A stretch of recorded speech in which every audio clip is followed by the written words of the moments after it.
තෙරුවන් සරණයි පිනැති සදැහැති ඔබ සියලු දෙනාටම අද නවම් මස අමාවක පොහෝ දිනය සති ටීවී ඔස්සේ විසුද්ධි මාර්ගය ඇසුරින් සිදු කරන ධර්ම සාකච්ඡාවේ අපි පසුගිය සති කිහිපය තුල සාකච්ඡා කරන්නට යෙදුනා විසුද්ධි මාර්ගයේ තුල සඳහන් වන සීල සමාධි ප්‍රඥා කියන ධර්මතාවයන් තවත් ධර්මතාවයන් එක්ක කොහොමද අපි ගලපගන්නේ කියන කාරණාව සහ පසුගිය සතියේ සාකච්ඡා කරන්නට යෙදුනා සීලය සම්බන්ධව අද සීලේ සම්බන්ධවම අප තව දුරටත් සාකච්ඡා කරන්නට සූදානම්. ඊට පෙර ආතුව මම ඔබට මතක් කරන්නට කැමතියි අද මේ උතුම් ධර්ම සාකච්ඡාව සඳහා සදැහැති දායකත්වය ලබා දෙන පින්වත් පිරිස සම්බන්ධයෙන් අද විසුද්ධි මාර්ගය ඇසුරින් සිදු කරන මේ උතුම් සාකච්ඡාව සඳහා සදැහැති දායකත්වය ලබා දෙන්නට යෙදෙනවා ප්‍රියංගී සහ ඉමල්ද සිල්වා ඇතුළු කලන මිතුරියන් පිරිස විසින් දායකත්වයේ දරණේ පින්වත් පිරිසටත් ධර්ම ශ්‍රවණය කරන ඔබ සියලු දෙනාටත් මේ උතුම් කුසලය ගෞතම බුදු සසුනේදීම නිවී සැනසෙන්නට හේතු පාරමිතාවක්ම වේවා යනුවෙන් අප මුලින්ම ප්‍රාර්ථනා කරනවා.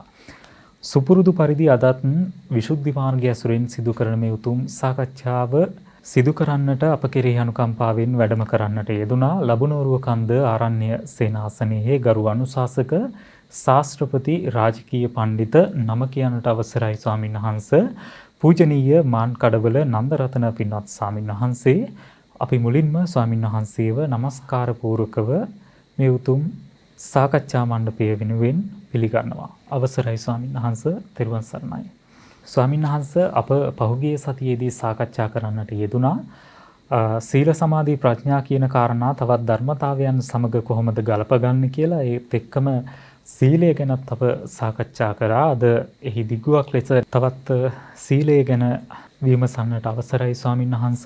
ස්වාමීන් වහන්ස මට මුලින්ම පැහැදිලි කරලා දෙන්න මේ කුමන අර්ථයකින්ද සීලයයි කියලා කියන්නේ ස්වාමීන් වහන්ස. තෙරුවන් සරණයි සියලු දෙනාටම විසුද්ධි මාර්ගය සම්බන්ධයෙන් අපි සාකච්ඡා කරගෙන ඉන්නේ. දැන් අපි සති කිහිපයක් තිස්සේ කතා කරනවා. විසුද්ධි මාර්ගය කියලා කියන්නේ නිවන් මඟ පැහැදිලි කරගන්නට තියෙන අපූර්ව ධම් ග්‍රන්ථයක්. මේ දහම් ග්‍රන්ථයේ අකුරක් නෑර කතා කරනවා නම් එපමණකටම වටිනවා. ඒ තරමටම සීල සමාධි ප්‍රඥා කියන මේ ත්‍රිශික්ෂා මුඛයෙන් නිර්වාණගාමී ප්‍රතිපදාව විග්‍රහ කරලා තියෙනවා. මෙහි තියෙන වැදගත්කම නිසාම තමයි අපි මේ සාකච්ඡා මණ්ඩපයක් හැටියට සාකච්ඡා මාලාවක් හැටියට මේ වැඩසටහන කරගෙන යන්නේ. සීලය පිළිබඳව කතා කරනකොට අද අපිට විශේෂයෙන් කතා කරන්න තියෙන මුලින්ම කුමන අර්ථයකින්ද සීලය කියලා කියන්නේ. මම මේ පැහැදිලි කිරීම මදකට නවත්තලා ඔබගෙන් දැන් ප්‍රශ්නයක් ඇහුවොත් මොන අර්ථයකින්ද සීලය කියලා කියන්නේ කියලා මේ ගැටලුව ඇහුවොත් මම හිතන්නේ ඔබට ලොකු ප්‍රශ්නයක් ඇති වෙන්න පුළුවන් ඇත්තටම මොන අර්ථයකින්ද සීලය කියන්නේ කියලා. දැන් පංච සීලය ගැන ඔබ පුංචි කාලේ ඉඳන් අහලා තියෙනවා සමාදන් වෙනවා. ඒ වගේම උපෝසත සීලය, සාමණේර සීලය, උපසම්පදා සීලය මේ සම්බන්ධයෙන් ඔබ ගොඩක් කතා කරලා යම් දැනුමක් තියෙනවා. නමුත් සීලය කුමන අර්ථයකින්ද කියලා ඇහුවොත් මොන අර්ථයකින්ද සීලය කියලා කියන්නේ කියලා ඇහුවොත් මේකට එකපාරටම උත්තරයක් දී ගන්න ගොඩක් අමාරු වෙන්න පුළුවන්. හැබැයි මේ අර්ථය දැනගෙන ඉන්න එක ඉතාමත් වැදගත්. මොකද අපි යමක් කරනකොට එහි අර්ථය හරියට දැන අවබෝධ කරගෙන ඉන්න එක බොහොම වැදගත් වෙන නිසා. මේ බඳු කරුණු කාරණා පිළිබඳව තියෙන අනවබෝධය තමයි ගොඩක් වෙලාවට මේ ධර්මයේ වෙනුවට වෙනත් මගක යන්නට හේතු වෙන්නේ. හරියට මේ කරුණු කාරණා පැහැදිලි කරගෙන තියෙනවා නම් ඒ බඳු නුවණැත් එක්ක ලේසියෙන් අයාලෙහි යොදවන්නට පුළුවන් කමක් නැහැ. වෙනත් මාර්ගයකට වුණ ගන්න පුළුවන් කමක් නැහැ. දැන් අපි කතා කළොත් මොන අර්ථයකින්ද සීලය කියලා කියන්නේ. මේකනේ මදුසංග බැහුවේ. එතකොට සමාදාන හෝ උපධාරණ අර්ථයෙන් සීලයයි කියලා කියනවා. අපි මේ වචන විස්තර කරගමු. සමාදාන කියලා කියන්නේ කුසල කර්මයන්ට විසිරී යන්නට ඉඩ නොදී තබා ගන්නවා කියන එක. ඒ කියන්නේ දැන් හරියට මේ නියර වගේ කුඹුරක නියර බඳින්නේ ඒ කුඹුරේ ආරක්ෂාවට. එතකොට වතුර ටික පොහොර ටික අදාළ විදිහට ඒ බීජ ටික ආරක්ෂා වෙලා තියෙනවා. ඒ වගේ මේ කුසල ධර්මයන් විසිරී නොයන්න අර්ථයෙන් නුත් සීලය කියලා කියනවා. එතකොට මේ සීලය නැහැ කියලා කියන්නේ කුසල ධර්මයන් අයාලේ ගමන් කරන්න පුළුවන්. ඒ කියන්නේ අපේ ගුණ ධර්ම වලට සීමා මායමක් නැතුව කුසල ධර්මයන් රැකෙනවා නම් හොඳයි. නමුත් ඒ කුසල ධර්මයන් රැකෙන්න තියෙන ඉඩ අවකාශයන් දුර වෙලා ගිහිල්ලා කොටින්ම කියනවා නම් වැට බිඳිලා ගිහිල්ලා ඒට තියෙන ආරක්ෂාව නැති වෙලා යනවා. මේක හරියටම අපි ගත්තොත් මේ දැන් ගොවියෙක් ගොවිතැනක් කරනකොට ඉස්සල්ලාම වැට හරියට ගහ ගන්න එපා නේ. මොන තරම් හොඳ බීජ වපුරන්න බලාපොරොත්තු වුණත් ඒ කුඹුර කොච්චර හොඳ කුඹුරක් වුණත් හරියට වැට තිබුණ නැත්නම් ඒ කරන දේවල් විනාශ වෙලා යන්න පුළුවන්. ඒ නිසා මේ වැට කියන එක වැදගත්ම දෙයක්. ඒ වැට වගේ තමයි කුසල ධර්මයන් ආරක්ෂා කරගන්නට තියෙන හොඳම වැට තමයි මේ සීලය කියලා කියන්නේ. සීලය නැති වුණොත් මේ ඔක්කොම විසිරලා යනවා. නියර කැඩිලා ගියා වගේ තමයි. ඉවුර බිඳිලා ගියා වගේ. එතකොට මේ වචනයම ඔබට වටහා ගන්නට පුළුවන් වෙන්නට ඕන මිනිස්සෙක් වශයෙන් ඔබේ කය වචනය සංවර කරගන්නවා කියන එක සීලයක පිහිටනවා කියන එක කොයි තරම් වැදගත් දෙයක්ද කියන එක. එතකොට කුසලය කියලා කියනකොට අපි දන්නවා කාය කර්ම තියෙනවා, වචී කර්ම, මනෝ කර්ම තියෙනවා.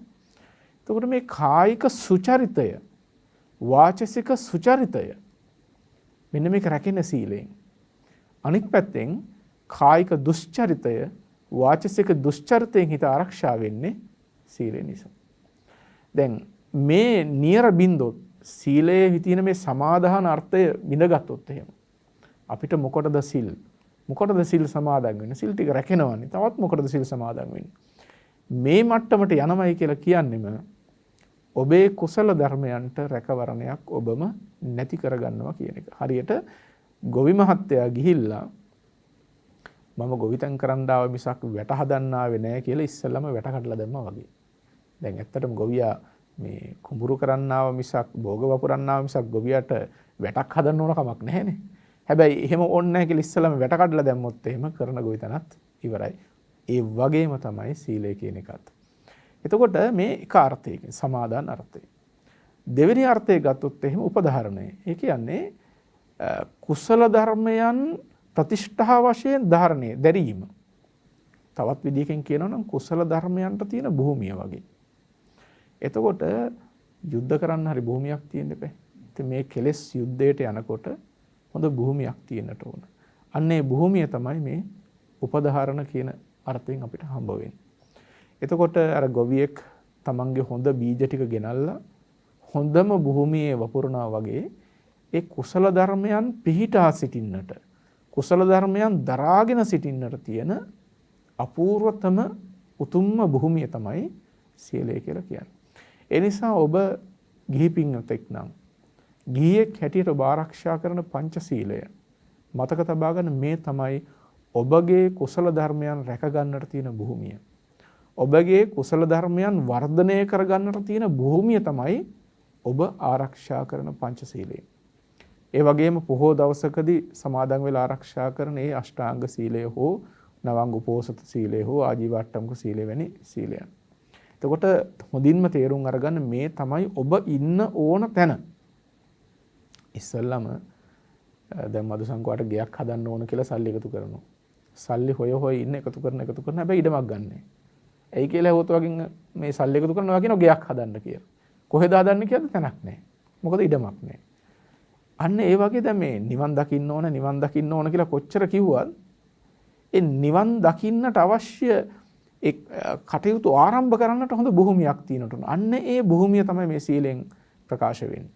ඒ නිසා සීලයෙහි තියෙන මේ උපධාරණ අර්ථය දරා ගන්නවා කියන අර්ථය හොඳින්ම මතක තබාගෙන ඒ කුසල ධර්මයන් එහි සිට ඉටු කර ගන්නට, රැස් කර ගන්නට බලන්නට ඕන.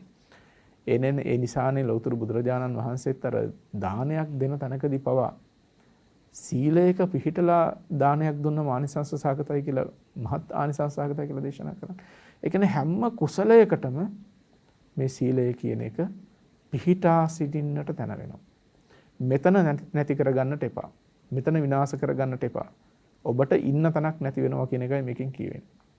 ඒ නිසා කවුරු කොහොම මේ කාලේදී මේ සීලය සම්බන්ධයෙන් දුර්මත ඔබට ගෙන දාන්නට හැදුවත් ඔබ මතක තියාගන්න කුසල ධර්මයන් විසිරෙන්නට නොදී කුසල ධර්මයන් දරාගෙන සිටින්නේ මෙන්න මේ සීලේනොයි කියලා.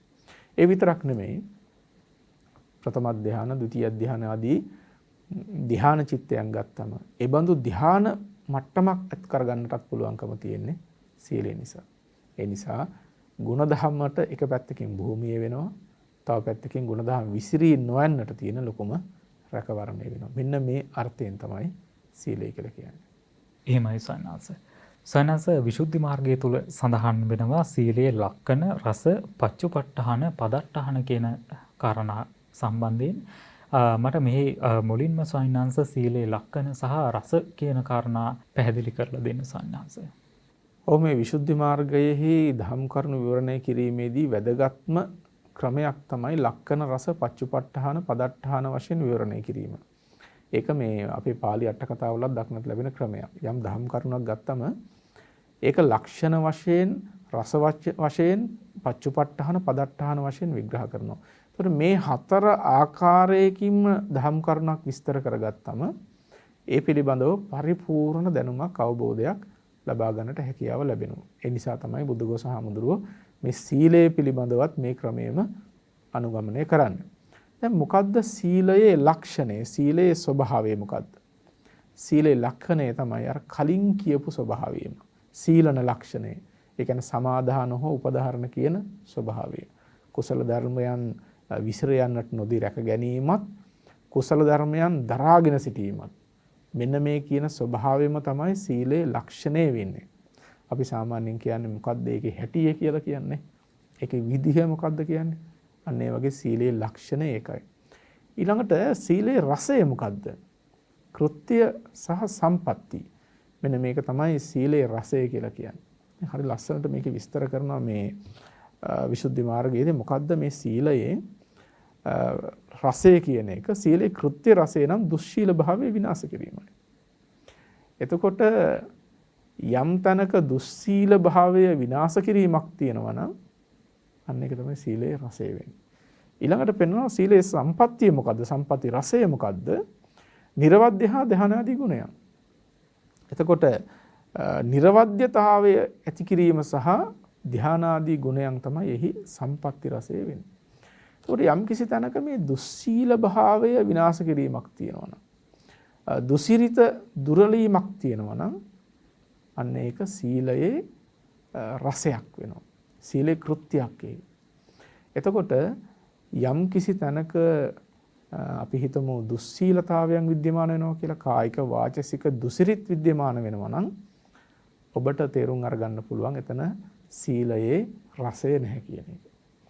එතකොට මතක තබා ගන්න මේ දුස්සීලත්වය කියන එක, එහෙම නැත්නම් මේ සඳහන් කරන දුස්සීල භාවයේ විනාශ කිරීමේ රසය කියන එක නිවන් මගට වැදගත්ම දෙයක්. දුස්සීලකමත් එක්ක කවදාකවත් නිවන් මග යෙදෙන්නේ නැහැ. මේක හරියට මදු සංකමේ නැගෙනහිරයි බටහිරයි වගේ. මේක එකතන නෑනේ. නේද? පෙරදිග සහ පෑලදිග කියන්නේ දෙපැත්තක තියෙන. අහස පොළොව වගේ. ඕනෝන්ට දුරයි. ඒ වගේ නිර්වාණගාමී ප්‍රතිපදාවත් එක්ක මේ දුස්සීලකම කියන එක යෙදෙන්නේ නැහැ. ඒක එහි භාවිත වෙන්නේ නැහැ. ඒ නිවන් මගත් එක්ක අනුයාත නැහැ. දුස්සීල මග කියන එක තියෙන්නේ අවා මගට. ඒක දුගතියට යන සතර අපාගත වෙන්න තියෙන මග. එතකොට සුසීලතාවය, යහපත් හික්මීම තමයි මේ නිවන් මගත් එක්ක අනුයාතව ගමන් කරන්නේ. ඒ නිසා කායික දුස්චරිතේ දුරලීම, වාචසික දුස්චරිතේ දුරලීම කියන එක අපි මේ නිවන් ප්‍රතිපදාවෙහි යනකොට අනිවාර්යයෙන්ම තබාගත යුතුම ගුණාංගයක් වෙනවා. දැන් බෞද්ධ පින්වතෙක් හැටියට ඔබ බොහෝම කැමති නිවන් දකින්න. අපේ බෞද්ධයෝ නිරන්තරයෙන් ඔවුන්ගේ ඒ කායන ප්‍රාර්ථනාව හැටියට තියාගෙන ඉන්නේ මේ නිර්වාණ ධර්මය අවබෝධ කරගන්න. හැබැයි මේ නිවන කියන එක අපේ ප්‍රාර්ථනාවක් නිසා හිසට කඩන් වැටෙන එකක් නෙමෙයි. අපි මේ ප්‍රාර්ථනා කර කර වැඳ වැඳ හිටියයි කියලා නිවන අපේ හිසට පහත් වෙන්නේ නැහැ. මේක ප්‍රතිපදාවක ගමන් කොට සාක්ෂාත් කරගන්නට තියෙන දෙයක්. අපි විභාගයක් පාස් වෙන්නෙත් එහෙමනේ. පුංචි කාලේ ඉස්කෝලේ ගිහිල්ලා පාඩම් කරලා කැප වෙලා විභාග ලියලා එහෙම තමයි විභාගයේ සමත් වෙන්නේ. මේ නිර්වාණ ධර්මය සාක්ෂාත් කරගන්න, මේ උත්තරීතර නිවන සාක්ෂාත් කරගන්න අපිට තියෙන්නේ මේ උතුම් ප්‍රතිපදාවක ගමන් කරලා. එතකොට ලෝකයේ ශ්‍රේෂ්ඨතම අපිට ලබන්න පුළුවන් උතුම්ම තැන තමයි නිර්වාණය කියලා කියන්නේ. අපිට මේ භවයෙන් නිදහස් වෙලා ලබන ලෝකෝත්තර නිර්වාණ ශාන්තිය. ඉතින් බුදුරජාණන් වහන්සේ වදාරන්නේ මහන්නේ මේ අලාමක නිවන ලාමක වීර්යයෙන් ස්පර්ශ කරන්න බෑ කවදාවත්. නිවන අලාමකයි. නිවන ඒ තරම් උත්තරීතරයි.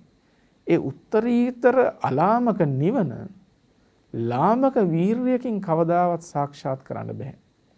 ලාමක ප්‍රඥාවකින් සාක්ෂාත් කරගන්නටත් බෑ. ලාමක උත්සාහයකින් ලාමක හික්මීමකින් සාක්ෂාත් කරගන්නත් බෑ. ඒකට අලාමක උත්සාහයක් අලාමක හික්මීමක් තියෙන්නට ඕන. පින්වත්නි මේ නිවන අවබෝධ කරගන්නවා කියලා කියන්නේ අපිට සංසාරයක් තිස්සේ අවබෝධ කරගන්න බැරි වෙච්ච උත්තරීතරම දේ. මේ ලෝකයේ තියෙන අනික හැම දෙයක්ම අපි හොයලා බලලා අධ්‍යයනය කරලා ඒව ප්‍රත්‍යක්ෂ කරගත්ත වාර ඕනෑ තරම් ඇති මේ සංසාරේ සැරිසරාගෙන එනකොට. දොස්තරවරු, ඉංජිනේරුවෝ, විශ්ව ගවේෂකයෝ වෙලා කොච්චරවත් අපි මේ දේවල් හොයාගෙන අවබෝධ කරගෙන ඉන්නට ඇති. හැබැයි අපිට මේ මුළු සසරක් තිස්සෙම බැරි වෙච්ච දේ තමයි මේ නිවන් ප්‍රතිපදාවෙහි ගමන් කරලා නිර්වාණ ධර්මය අවබෝධ කරගන්නවා කියන එක. මේක විතරයි බැරි වෙච්ච එකම දේ. ඒ උතුම්ම දේ තමයි අපි මේ ප්‍රාර්ථනා කරන්න අපිට ලැබිච්ච මේ වාසනාවන්තම අවස්ථාවේදී බුද්ධෝත්පාද කාලයේ ලැබිලා තියෙනවා සද්ධර්ම ශ්‍රවණය, මනුස්ස ජීවිතය මේ ඔක්කොම දැන් හම්බෙච්ච වෙලාවේ යම් තරමකින් අර නුවණක් ඇති වෙච්ච හින්දා තමයි දැන් මේ නිවන ප්‍රාර්ථනා කරන්නේ.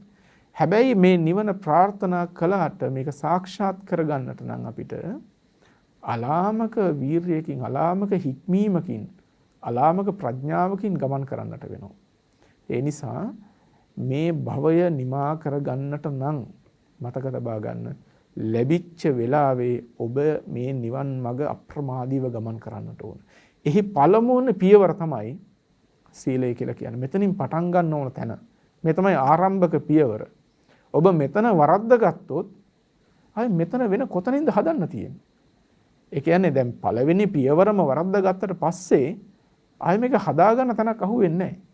මේක අර මේ එකක් පැනලා එහා එකට ගිහිල්ලා යන්න පුළුවන් එකකුත් නෙමෙයි. එහෙම මේ අර කප්පන් දීලා වගේ හැපැත්තට පහින්න බෑ මේ නිවන් මාගේදී. මේක හරි සත්පුරුෂ භූමියකින් යන ක්‍රමයක් නේ. එතකොට අපිට එහා එකට පයින්නවා කියලා පනින්න තියෙන සමාධියටනේ. සීලය අයින් කරලා සමාධියට පැනලා ප්‍රඥාවට පැනලා නිවනට යන්න පුළුවන් කියලා හිතුණට එහෙම යන්න බෑ. මක් නිසාද? සමාධිය උපදව ගන්න බෑ කවමදාකවත් සීලයක් නැත්තම්. මතක තබා ගන්න එක. සමාධිය කියන උත්තරීතර తত্ত্বය දුස්සීලකමත් එක්ක කවමදාකවත් උපදව ගන්නට බෑ. සීලවන්තයෙක් විතරමයි සමාධිය උපදව ගන්න. ඒ නිසාම තමයි ලෞතර බුදුරජාණන් වහන්සේ මේ අපිට විසුද්ධි මාර්ගයට ප්‍රස්තුත වන ගාථාවේ පෙන්වන්නේ සීලේ පතිට්ඨාය නරෝ සපඤ්ඤෝ. සීලයක පිහිටලා මේක පටන් ගන්න. එහෙම තමයි ප්‍රඥාවන්ත පුරුෂයා මේ ගමන යන්නේ. ඒකෙ හින්දා ඔබේ පළමු පියවර, ඔබේ මේ උත්තරීතර ගමනේ ආරම්භය ශක්තිමත්ව දාගන්න. දැන් ඔයගොල්ලෝ ගයක් හදනකොට පරම්පරාවක් ජීවත් වෙන්න කියලා ගයක් හදනකොට ෆවුන්ඩේෂන් එක ගැන කොච්චර සැලකිලිමත් වෙනවදනේ. මේක නිකන් මේ කඩන් වැටෙන විදිහට හදන්නේ නැහනේ. මොකද දන්නවා එහෙම වුණොත් එහෙම මේ කරන දේෙන් පළක් නැහැ කියලා. ඒ නිසා ඒ ෆවුන්ඩේෂන් එක ගැන ගොඩාක් අවධානය යොමු කරනවා. ඒක ශක්තිමත්ව තියාගන්නට ඕන කියලා. ඔබේ නිවන් මගේ මූලිකම පදනම තමයි මේ සීලය කියලා කියන්නේ. මෙතන බොල් වෙලා ගියොත්, මෙතන සිදුරු වෙලා ගියොත් අර සීලය ගැන කියන්නේ කබර ගහිච්ච, පුල්ලි ගහිච්ච එහෙම සීලයකින් මේ කරන්න බැහැනේ. තැන් තැන් වලින් කැඩිලා, එහෙම නැත්නම් මුල ඉඳන් එකක් දෙකක් කැඩිලා ගිහිල්ලා එහෙම වුණොත් මේ ආර්යකාන්ත සීලය කරා ගමන් කරන්න බෑ. ඒ නිසා මේ පදනම ඉතාමත්ම ශක්තිමත් මට්ටමකින් තබා ගන්න. මේ පදනම ශක්තිමත් වෙච්ච පමණටම තමයි ඔබට ඊළඟ ස්තරය හම්බ වෙන්නේ. සමාධිය කියන தત્ත්වය හම්බ වෙන්නේ. ඒ සමාධිය කියන தત્ත්වයට ආවොත් තමයි ඔබට ආශ්‍රව ක්ෂය කර ගැනීමට සමත් වූ ඥාන දර්ශනයක් උපදව ගන්න පුළුවන්කම තියෙනවා. විශේෂයෙන්ම රහත් ඵලය අපි ගත්තොත් ඒ සියලු භව බැඳුම් සිඳ බිඳලා ලබන ඒ උත්තරීතර නිර්වාණ ධර්මයේ සාක්ෂාත් කර ගන්න අරහත් මාර්ගය ගමන් කර ගන්නට ඔබට සමාධිය අත්‍යවශ්‍යම වෙනවා. එතකොට සමාධිය වැරදුනොත් ප්‍රඥාව නැහැ. ප්‍රඥාවත් වැරදුනොත් විමුක්තිය නැහැ. ඒ කියන්නේ අපිට නිවන එහෙම මොනතර කවදාවත් අවබෝධ කරගන්න හම්බ වෙන්නේ නැහැ. ඒ නිසා විමුක්තිය අපේක්ෂා කරන නිවන අපේක්ෂා කරන උදවිය ප්‍රඥාව ගැන සැලකිලිමත් විය යුතුයි. ප්‍රඥාව ගැන සැලකිලිමත් වෙන කෙනා සමාධිය ගැන සැලකිලිමත් වන්නටම වෙනවා. ඔබ සමාධිය ලබා ගන්න උත්සාහවත් වෙන කෙනෙක් නම් ඔබට සීලය ගැන හිතන්නටම වෙනවා. ඒ සීලේ පිහිටන්නටම වෙනවා. එහෙම තමයි මේ නිවන් ප්‍රතිපදාව තියෙන්නේ. දැන් මෙහෙම පැහැදිලි කරනකොට සමහර උදවිය අර විශේෂ චරිතයන් දිහා බලලා දැන් අඟුලිමාල හාමුදුරන්ගේ චරිතය ගත්තොත් මිනිමර මරණ හිටියනේ. තාම ඡණ්ඩ පරුස ජීවිතයක් ගෙව්වේ උන්වහන්සේ ගිහි කාලෙදී. ඒකට සිල් රැක හිටියද කොහොමද එතකොට රහත් උනේ? මෙන්න මේ වගේ තැන් අහනවා. හැබැයි අඟුලිමාල හාමුදුරුවෝ ඇඟිලි කප ඉන්න වෙලාවේ රහත් උනේ නැහනේ. මහාන වෙලා ඊට පස්සේ ප්‍රතිපදාවට පිවිසියා. එහෙම තමයි රහත් ඵලයටපත් උනේ. තව ප්‍රශ්නයක් අහන්න පුළුවන්. ඒතකොට සීහ සේනාධිපති කොහොමද මාර්ගඵල ලැබුවේ කියලා නේ. එතකොට එහෙම විශේෂ චරිත තියෙනවා. හැබැයි මතක තබා ගන්න මේ අනන්ත සංසාරයක් තිස්සේ කුසල ධර්මයන් පුරාගෙන ඇවිල්ලා පාරමී පිරිච්ච උත්තමයෝ ඉන්නවා. ඔවුන් මේ අනන්ත සසරක් තිස්සේ මේ සීල සමාධි ප්‍රඥාව වඩලා හුරු කරලා තියෙනවා.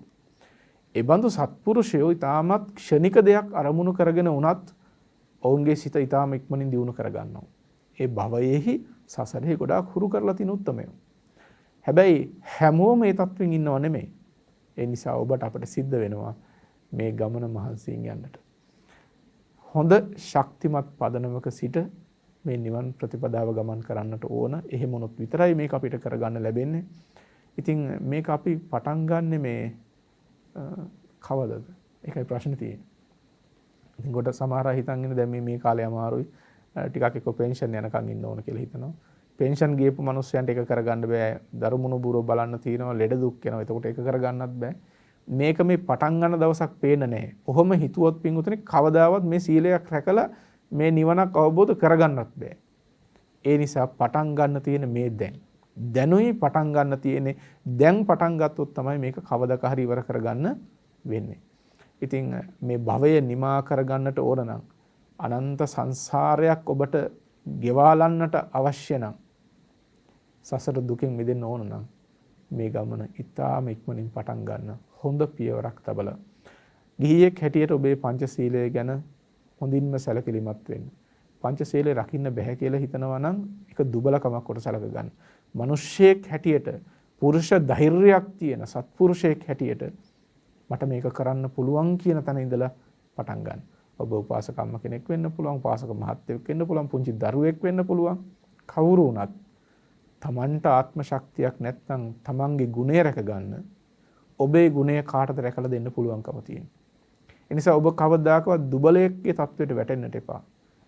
ඔබ බොහොම බල සම්පන්න, ජව සම්පන්න ආත්ම ශක්තියක් තියෙන කෙනෙක් හැටියට තමන්ගේ මේ ගමන ශක්තිමත්ව ආරම්භ කරලා ගමන් කරන්න. එතකොට දැන් අපි මේ කතා කරගෙන ඉන්නේ සීලේ රසය පිළිබඳවනේ. සීලේ රසය ගැන කතා කරනකොට කෘත්‍ය රසය. මේ කෘත්‍ය රසය තමයි දුස්සීලකම විනාශ කරනවා. දුස්සීල භාවය දුරු කරලා දානවා. ඔබ මේ පියවර හරියට පටන් අරගෙන යනකොට සීලය ආරක්ෂා කරගෙන යනකොට අන්න ඔබට සීලේ රසය දැනෙනවා. ඒ කියන්නේ ඔබේ දුස්සීලකම කියන එක දුරු වෙලා යනවා. දුස්සීලකම දුරු වෙනකොට ඔබට දැනෙන සැනසෙල්ල, ඔබට දැනෙන ආත්ම විශ්වාසය, තමන් පිළිබඳව තියෙන හරි අපූර්ව හැඟීම ඔබට මහත් සැනසෙල්ලක් වෙයි. සීලය ගැන හිතලම රහත් වෙච්ච හාමුදුරුවෝ ඉන්නවා. තමන් වහන්සේලාගේ අති පාරිශුද්ධ සීලය ගැන කල්පනා කරලා මෙනෙහි කරලා ඒ සීල පාරිශුද්ධතාවයේ සිහිපත් කිරීම නිසාම පංච නීවරණ ධර්මයන් යටපත් වෙලා ධානාසිත උපදවාගෙන එතනින් ප්‍රඥාව ඇති කරගෙන රහත් වෙච්ච උත්තමයෝ ඉන්නවා. ඒ තරම් වටින දෙයක්. ඒකින්ද අපි මේ කෘත්‍ය රසය දුස්සීලකම විනාශ කරන මේ උතුම් කෘත්‍ය සම්පාදනය කරගන්නට ඕන. දැන් ඒ වගේම අනිත් එක තමයි නිර්වද්‍යතාවය. මේකේ තියෙන සම්පත්තිය. නිර්වද්‍යතාවය කියලා කියනකොට අර දුස්සීලකම දුර වෙනවා කියලා කියන්නෙම නිර්වද්‍ය භාවය ඔබේ ජීවිතය තුළ හට ගන්නවා කියන එක. අපි අනවජ්‍ය සුඛය කියලාත් කියනවානේ. නිවැරදි දිවි පැවැත්මෙන් ලබන සැපයක් තියෙනවානේ. ඔක හැමෝටම ලබන්නට බෑ. සල්ලි හොයන්නට පුළුවන් සමහර අයට, බලය හොයන්නට පුළුවන් වෙයි. ඒ සල්ලි වලින් ඒගොල්ලෝ විඳින සැප තියෙනවා. බලය නිසා විඳින සැප තියෙයි. හැබැයි මේ නිර්වද්‍ය දිවි පැවැත්මෙන් ලැබෙන ඒ උතුම් සැපය, ඒ සැනසෙල්ල ඒක හැමෝටම ලබන්නට බෑ. ඒකට සල්ලි ඕනෙත් නෑ. ඒකට බලය ඕනෙත් නෑ. ඔබ ඔය ඉන්න තත්ත්වය හොඳටම ඇති. ඔබට ඔය තියෙන සල්ලි ටික, ඔය තියෙන ගේදර, ඔය තියෙන කඩමල්ල හරි කමන්න ඇදගෙන ඉන්න. ඔය ටික හොඳටම ඇති. හැබැයි ඔබේ ජීවිතය හරියට හදාගත්තොත්, නිවැරදි දිවි පැවැත්ම, සත්පුරුෂ ධර්ම මේ සීලයක පිහිටියොත්, ඒ ලබන උතුම් සැනසෙල්ල පින්වත්නි රජ කෙනෙකුටවත් ලබන්න බෑ. මේ ලෝකෙම අල්ලගත්ත නමුත් නිර්වද්‍ය පැවැත්මක් නැති රජ කෙනෙකුටවත් ඔබගේ නිවැරදි දිවි පැවැත්මෙන් ලබන සැනසෙල්ල ලබන්න පුළුවන් කමක් නැහැ. ඒක ඒ තරම්ම සැනසෙල්ලක්. මත්සංග මැරෙන්නවත් බයක් හිතෙන්නේ නැහැ. තමන්ගේ යහපත් දිවි පැවැත්ම ගැන හිතනකොට මරණයටවත් බයක් ඇති වෙන්නේ නැහැ. දැන් බලන්න මේ අපිට මේ රටේ ලෝකයේ තියෙන මේ යුද කෝලාහල තත්ත්වයන් දිහා බලනකොට මිනිස්යන් කොච්චර බයෙන් ජීවත් වෙනවද කියලා බලන්න. හෙට දවස ගැන විශ්වාසයක් නැහැ. හවස් වෙනකන් ජීවත් වෙයිද කියලා දන්නේ නැහැ. උදේ වෙනකන් ජීවත් වෙයිද කියලා දන්නේ නැහැ. ඉතින් ඔවුන් කොච්චර මානසිකව තැවෙනවද, කොච්චර පීඩාවටපත් වෙනවද. හැබැයි මෙන්න මේකත් එක්ක අර ಗುಣධමින් ජීවත් වෙලා හිටියනම් තමන්ගේ ජීවිතේ මරණයටපත් වෙයි කියලා කවදාකවත් බයක් ඇති වෙන්නේ. ඒ තරම්ම මහා පුදුම ආත්ම ශක්තියක් ඇති වෙනවා. මොකද ඒ සිල්වතා දන්නවා මම මැරුණත් දුගතියකට යන්නේ නැහැ කියලා. එක්කෝ මිනිස්සෙක් වෙලා උපදිනවා. එහෙම නැත්නම් දෙවියෙක් හෝ වෙලා උපදිනවා. මේ ගුණයක් හේතු කොටගෙන කවදාකවත් දුගතියකට යන්නේ නැහැ කියලා දකිනකොට ඇති වෙන සැනසෙල්ල කොච්චරද? දැන් වයස්ගත වෙච්ච අපේ උපාසක මහතුරු උපාසකම්මලා ඉන්නවා. සමහර ලාවට තමන්ගේ ජීවිතයේ සිදුවෙච්ච විවිධ අඩුපාඩුකම් ගැන කල්පනා කරා මැරෙන්නත් බය හිතෙනවා. කොහේයිද දන්නේ? හැබැයි ඔබේ ජීවිතේ හරියට පෙළගස්ව ගන්න. ඒකයි මේ කියන්නේ පුංචි කාලේ ඉඳන්ම මේ බණපද අහන ඔබ පුංචි දරුවෙක් වෙන්නත් පුළුවන්. ඔබේ මේ ඉන්න වයසේ ඉඳන් පටන් අරගෙන යන්න මේ මහා බලය, මේ මහා ජවය ඔබේ ජීවිතයට එකතු කරගන්න. එතකොට මේ සීලය නිසා එක පැත්තකින් අපිට අර සඳහන් කළ ආකාරයට දුස්සීල භාවය විනාශ වෙනවා. අනිත් පැත්තෙන් නිර්වද්‍ය කියන මේ ගුණයන් ඇති වෙනවා. අනිත් පැත්තෙන් ධානාදී ගුණයන්ටත් උපකාර වෙනවා. මුලින්ම සඳහන් කළා සමාධි ලබන්නට මේ සීලය වැදගත් වෙනවා කියන එක. මෙන්න මේකට තමයි සීලේ රසය කියලා කියන්නේ. කෙටියෙන්ම ගත්තොත් කෘත්‍ය රසය සහ සම්පatti රසය. කෘත්‍ය රසය කියලා කියන්නේ දුස්සීල භාවය විනාශ වෙන එක. සම්පatti රසය කියලා කියන්නේ නිර්වද්‍යතා ආදී ඒ ගුණයන් ඇති වෙන එක. සයනස යම් කෙනෙක්ට හිතෙන්න පුළුවන් මට අමුතුවෙන් සිල් සමාදන් වෙන්නට අවශ්‍ය නැහැ. මම ස්වභාවයෙන්ම සීලය කැඩෙන්නේ නැති වෙන්නයි ජීවත් වෙන්නේ කියලා. ඒක හරියට සයනංශ උදාහරණයක් විදිහට ගත්තොත් මේ ගවයෙක් සත්තු මරන්නේ නැහැ වගේ තැනකදී ඒ රැකෙන සීලය සහ අපි බෞද්ධයන් විදිහට සමාදන්ව රකින්න සීලයේ වෙනස කොහොමද සයනංශ? එතන අපි කොහොමද අරුත් ලබා ගන්න ඕනේ සයනංශ? සීලය කියලා කියනකොට අපේ ඇතම් උදවියට ඔබ අහපු විදිහටම ඇතම් සමහර විමතීන් තියෙනවා. ඔවුන් හිතනවා මේ සීලය කියන එක ඉබේ රැකෙන දෙයක්. අපි සංවර නම් කොහොමත් සිල්වන්තයිනේ කියලා හිතන පිරිසක් ඉන්නවා. ඇත්තෙන්ම වැරදි සිද්ධ නොවීම කියන එකම සීලය නෙමෙයි. වැරදි සිද්ධ නොවෙන්න පුළුවන් තවත් කරුණු කාරණා තියෙනවා. දැන් උදාහරණයක් හැටියට හොඳ නීති පද්ධතියක් ක්‍රියාත්මක වෙන රටක මිනිස්සුන්ට සිද්ධ වෙනවා ඒ නීතිය නිසා සංවරව හැසිරෙන්නට. අපි හිතමු දැන් සමහර රටවල් තියෙනවා මේ වුන් කවදාවත් හොරකම් කරන්නේ.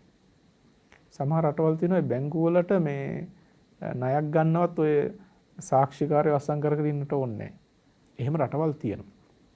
එතකොට ඒ රටවල් වල තියෙන නීති රීති සහ අර අපි කවුන්සිලින් කියලා කියන්නේ උපදේශන ආදී නිසා ඒ අය යම් ශික්ෂණයක් ඇති කරගෙන තියෙනවා. දැන් මේ ශික්ෂණය නිසා සිදුවන ලාභය තමයි ඔවුන්ගෙන් අකුසල් සිද්ධ නොවන එක. දැන් ඔවුන් හොරකම් කරන්නේ නැහැ. එතකොට ඔවුන් ඒ අකුසලයෙන් වැළකිනවා. නේ? එතකොට ඒ අකුසලයක් සිද්ධ වීම කියන එකෙන් නම් ඔවුන් ආරක්ෂා වෙලා තියෙනවා. ඒකත් ලොකු දෙයක්. සත්තු මරණ හොරකම් කරන සමාජයක් දිහා බලනකොට කිසියම් කාරණාවක් නිසා ඔවුන් ඒ ආරක්ෂා වෙලා තියෙන එක හොඳයි. හැබැයි මේ සීලය කියලා අපි කතා කරන මේ ශාසනයේ සීලයයි කියලා කතා කරන එක මේ වැරදි නොකිරීම කියන తত্ত্বය ඉක්මවා ගියප එකක්. අන්න ඒකයි මේකේ වැදගත්කම. අපි තේරුම් බේරුම් කරගන්නට ඕන කාරණාව ඒකයි. සීලය කියලා කියන්නේ සුවිශේෂී ගමනක ප්‍රධාන පියවරක්, ආරම්භක පියවරක් මුලින්ම සඳහන් කළ විදිහට. එතකොට මේක ගුණයක්. මේ ගුණය ගොඩ නැගෙන්නට ඕන විදිහක් තියෙනවා. ඒ විදිහ තමයි ඔහුට තියෙන්නට ඕන කලින් දර්ශනයක්. ඒ දර්ශනයක් කියලා කියන්නේ දැන් මේ ශාසනයේ සීලය රකින්නේ හුදු සීලයක් සඳහා නෙමෙයි. මේ ශාසනයේ සිල්වන්තයෙක් වෙන්නේ ඔහු දන්නවා භවය නිමා කරගන්නට අවශ්‍යයි. භවය කියන එක දුකක්. ඒ දුක නිමා කරගන්නට අවශ්‍යයි. ඒ දුක නිවෙන්නේ නැහැ. දුක නිමා කරගන්නට බැහැ මේ කෙලෙස් ධර්මයන් දුරු කරේ නැත්තම්. කෙලෙස් ධර්ම දුරු කරන්නට බැහැ ඊට සමත් ප්‍රඥාවක් අවදි කරගන්නට බැරි වුණොත්. ඒ කියන්නේ මේ ආශ්‍රව ධර්ම දුරු කරන්නට සමත් ප්‍රඥාවක් නැති වුණොත් කවදාවත් ආශ්‍රව ධර්ම දුරු කරන්න බැහැ. දැන් මේ ආර්ය ශ්‍රාවකයාගේ ඉලක්කය ඇති වෙනවා. මොකක්ද? ප්‍රඥාව අවශ්‍යයි. ඇයි? ආශ්‍රව දුරු කිරීම සඳහා. එතකොට ප්‍රඥාව ලබා ගන්නට බැහැ සමාධියක් නැතුව. උකට තව හම්බ වෙනවා පාරක් හම්බ වෙනවා. සමාධියක් ඇති කර ගන්නට බැහැ සීලයක් නැතුව. දැන් එයාට හොඳ මාර්ගයක් හම්බ වෙනවා. ඉලක්කයක් තියෙන මොකක්ද? මේ භවය නිමා කර ගැනීම, සංසාර දුකින් එතර වීම. ඒකට ඔහුට පියවරෙන් පියවර යා යුතු ප්‍රතිපදාවක් හම්බ වෙනවා. මෙන්න මේ ප්‍රතිපදාවෙහි පළමු පියවරට අවතීර්ණ වීම තමයි අපි සීලය කියලා කතා කරන්නේ. එතකොට ඒ සීලයත් එක්ක යෙදෙන්න ඕන අංග තියෙනවා. අපි සීලය කියලා කියන්නේ අර වැරද්දක් නොවිච්ච පමණටම නෙමෙයි. ඒ සීලයක කුසල සීලයක තියෙනට ඕන අංග තියෙනවා. ඒ සීලයක තියෙනට ඕන ප්‍රඥාව කියන චෛතසිකය. යම් තැනක සීලය කියන චේතනා සමූහය තුල අපි මුලදීම සඳහන් කළා මේ වැඩසටහනේ කලින්ම සඳහන් කළානේ සීලය කියන්නේ මොකක්ද කියලා. චේතනා සීල, චෛතසික සීල, සංවර සීල, අවීතික්කම සීල කියලා. ඔබට අතපසු වුණා නම් එය නැවත අරගෙන බලා ගන්න අන්තර්ජාලයේ ඇති මේ වැඩසටහන. එතකොට මේ සීලය කියලා කියන්නේ මේ ඇඟ නෙමෙයි. ඔබ මරන්න ඝාතනය කරන්න හිතන් හිටපු සතත් නෙමෙයි. සීලය කියලා කියන්නේ ඒ සත්ව ඝාතනයෙන් වළකිනකොට ඇතිවන චේතනා. ඒ වෙලාවේ තියෙන චෛතසික එහිලා ඔබ සතු සංවරය සහ ඒ පිළිබඳ ඔබේ තියෙන අවීතික්‍රමය. මෙන්න මේ ටික තමයි සීලය කියලා කියන්නේ.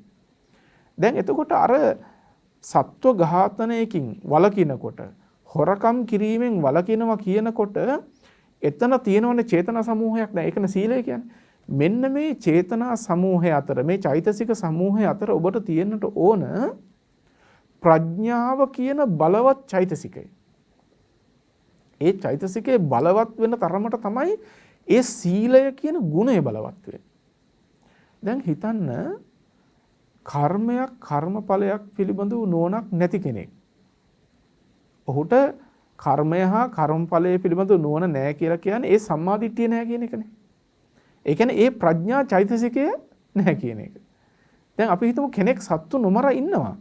හැබැයි මේ කර්මය, කර්මඵලය පිළිබඳව තියෙන නුවණකින් නෙමෙයි. එතකොට අර ඒ සත්තු නොමැරීම තුළ ඔහුගේ ප්‍රඥා චෛතසිකේ බලවත් වෙලා නැහැ. ඇත්තෙන්ම යෙදිලා නැහැ. බලවත් වෙන්නත් යෙදෙන්න එපා. එතකොට මේ ශාසනයෙන් තොර කෙනෙක් ගත්තොත්, කර්මයක් පිළි නොගන්නා කෙනෙක් ගත්තොත් ඔහුට ඒ නුවණ යෙදෙන්නේ ඒ චෛතසික ධර්ම යෙදෙන්නේ. ඒ චෛතසිකේ විතරක් නෙමෙයි, කුසල් කියනකොට කුසල සිතක් බලවත් වෙන්නේ ඒ කුසල සිතේ තියෙන ශක්තිය සහ ඒ සිතත් එක්ක යෙදෙන චෛතසික ධර්මත් එක්ක. ඒ චෛතසික ධර්ම බලවත් වෙන තරමට තමයි ඒ කුසලයේ බලවත් වෙන්නේ. එතකොට අර ඔබ සඳහන් කරපු අර ගවයාගේ කතාව ගත්තොත්, ගවයා සත්තු නොමරන්නේ හෝ හොරකම් නොකරන්නේ, කාමයේ වර්ධවන හැසිරෙන්නේ හෝ රහමෙර පානය නොකරන්නේ ඔය කියන කුසල සිතක් හෝ චෛතසිකයක් බලවත් වෙලා නෙමෙයි. ඇත්තටම එතන වෙලා තියෙන්නේ ඒ සතාගේ ගොංකම හින්දා තමයි එතන රැහිලා තියෙන්නේ. ගොංකම කියන්නේ ඒ සතාගේ ගවකම හින්දා, ගවයාගේ ස්වභාවය ඒක හින්දා ඒ සතා එහෙම ජීවත් වෙනවා. ඒකට අපි සීලයක් කියලා කියන්නේ. එතකොට අපි හිතමු යම් කිසි රටක නීති රීති පද්ධතියක් හෝ උපදේශනාදී ක්‍රියාවලියක් නිසා යම් පිරිසක් සත්තු නොමරනවා නම්, හොරකම් නොකරනවා නම්, කාමයේ වර්ධව නොහැසිරෙනවා නම් ඒක අකුසල් සිද්ධ නොවීම අතින් හොඳයි. සමාජීය වශයෙන් හොඳයි. හැබැයි ඒකට මේ උතුම් ආර්ය සීලයක් යයි කියලා කියන්නේ නැහැ. මක් නිසාද? ඒ උතුම් සීලයකට අදාළ වූ ප්‍රඥාව යෙදිලා නැහැ. ඊට අදාළ වූ චිත්තචෛතසික ධර්මයන් මනවින් පෝෂණය වෙලා නැහැ. ඔහුට හැබැයි අපි හිතමු දැන් යම් කිසි කෙනෙක් අපෝ හොරකම් කරන්න හොඳ නැහැ. ඔක පහත් දෙයක් කියලා වළකිනවා කියලා. ඒ පහත් දෙයක් වශයෙන් සලකා වැළකීම තුළ කුසලයක් සිද්ධ වෙනවා. එහෙම සිටීම තුළ ඔහුට කුසලයක් සිද්ධ වෙනවා. හැබැයි අර කර්මය කර්මඵලයේ පිළිබඳව නුවණකින් ඇති කරගන්නා සීලයක තරම් බලයක් එහි ඇත්තේ නැහැ. අන්න ඒ නිසා තමයි සීලය කියන එක සමාදන් වී ආරක්ෂා කළ යුතු ධර්මයක් කියලා කියන්නේ. මේක නුවණකින් කරන්න ඕන ධර්මයක්. එතකොට කර්මය කර්මඵලයේ පිළිබඳ නුවණ තියෙන ඕන එකක්. ඊළඟ ප්‍රධානම දේ තමයි අපි ගත්තොත් එහෙම මේ නිවන් ප්‍රතිපදාවට ඍජුවම ගත්තොත් අර මුලින් සඳහන් කළපු නිවන ඉලක්ක කරගෙන නිවන් ප්‍රතිපදාව පිළිබඳව දැනුමකින් යන රකින්න සීලයක්. මෙන්න මේ නුවණින් මෙන්න මේක කරගෙන යනවා නම් තමයි හරියටම සීලයකින් ඇති කරගන්න පුළුවන් ඒ ගුණය ඒ කුසලය රැස් කරගන්නට හැකියාව තියෙනවා. ඒ නිසා මින් පස්සේ කියන්නට එපා මේ වැරදි කරන්නේ නැහැ නේ අමුතුවෙන් සීල් සමාදන් වෙන්න ඕනේ නැහැ නේ කියලා කියන්න එපා. ඔබේ සීලය ගවයාගේ බඳු සීලයක් වන්නට පුළුවන්. ඔබට අවශ්‍ය ඒ බඳු සීලයක් නෙමෙයි. අරියකාන්ත සීලයක් අවශ්‍ය වෙන්නේ. ඒ නිසා මේ ශාසනයට අනුව බුදුරජාණන් වහන්සේගේ අවවාදයේ පිහිටලා ශික්ෂාපදයන් සමාදන් වෙලා හොඳින් ආරක්ෂා කරගෙන යන්න තථාගතයන් වහන්සේ වදාළේ සමාදාය සික්ඛති සික්ඛාපදේසු. ශික්ෂාපදයන් සමාදන්වගෙන ආරක්ෂා කරන්න කියලා. ඉතින් බුදුරජාණන් වහන්සේ මෙහෙම දේශනා කරලා තියෙද්දී ඊට වඩා ලොකු දේවල් ඔයගොල්ලෝ හිතන්න අවශ්‍ය නැහැනේ. ඒ නිසා ඒ තථාගත ධර්මය අනුව පිළිපදින එකයි කරන්න තියෙන්නේ. එහෙමයි ස්වාමීන් අපි සාකච්ඡා කරගෙන ආවේ සීලයේ ලක්ෂණ රස පච්චුපට්ඨාන පදට්ඨාන කියන කාරණාවලින් සීලයේ ලක්ෂණ සහ රස කියන කාරණා විග්‍රහ කරගන්නට යෙදුනා. ස්වාමීන් මට දැන් පැහැදිලි කරලා දෙන්න සීලේ පච්චුපට්ඨාන කියන ලක්ෂණය කොහොමද ස්වාමීන් පච්චුපට්ඨාන කියන කාරණාව කොහොමද අපි පැහැදිලි කරගන්නට ඕනේ ස්වාමීන් ඊළඟට අපිට හම්බ වෙන වැදගත්ම කාරණාව තමයි පච්චුපට්ඨානය. ඒ කියන්නේ සීලයේ පච්චුපට්ඨානය මොකද්ද? සීලය වැටහෙන්නේ කොහොමද? වැටහෙන කාරණා, වැටහෙන ආකාරය මොකද්ද? පින්වත්නි මෙතන හරියම ලස්සනට පේනවා මේ විසුද්ධි මාර්ගයේදී පච්චුපට්ඨානය කියන්නේ වැටහෙන කාරණේ මොකද්ද? ත්‍රිවිධ පාරිශුද්ධ භාවය. තුන් දොරේම ඇතිවෙන පිරිසිදුකම. ඒක තමයි වැටහෙන ආකාරය. සිල්වතාට වැටහෙන්නේ ඒකයි. තමන්ගේ තුන්දොර පිරිසිදුයි කියන එක වැටහෙනවා. තවත් මොනවද?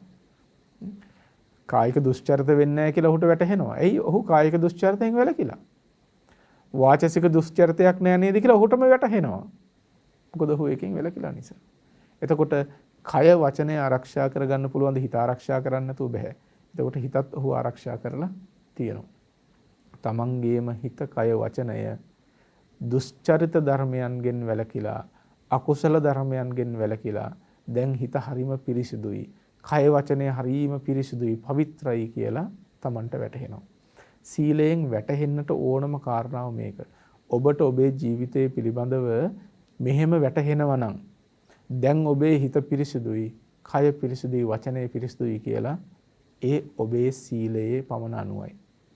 ඒ නිසා මේක වැටහෙන්නේ නැහැ හැම කෙනෙකුටම. තමන්ගේ හිත කය වචනය පිරිසිදුයි කියලා වටහා ගන්න එහෙම වැටහෙන්නේ එහෙම රැක්කොත් විතරයි. ඉතින් ඒ වැටහීම වැඩි කල් යන්නට මත්තෙන්ම සිදු වේවා කියන එක තමයි අපිට කියන්නට තියෙන්නේ. ඒ සඳහා තමයි ඔබ උත්සාහවත් විය යුතු වන්නේ. මේකට තමයි සීලේ පච්චුපට්ඨානය කියලා කියන්නේ. වැටහෙන ආකාරය.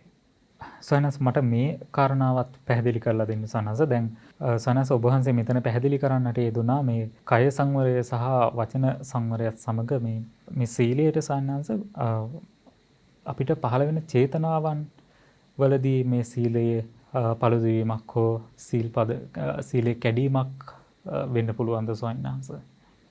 ඔව් ඇත්තටම කවදාකවත් මේ චේතනා මාත්‍රයකින් සීලය බිඳෙන්නේ නැහැ. සීලය බිඳෙන්නේ අපි කියන්නේ කායික වීතික්කමය, වාචසික වීතික්කමය. කයෙන් වචනයෙන් මේ වරද කරන මට්ටමටම ඉක්මවා ගියාට පස්සේ තමයි සීලය බිඳුනවා කියලා කියන්නේ. ඒට මෙහා සිතෙන් ඇතිවෙන සිතිවිලි මට්ටමින් ඇතිවෙන ටික සීලය බිඳීමට කිට්ටු වෙන ධර්ම. හැබැයි එපමණකින්ම සීලය බිඳුනවා කියලා කියන්නේ.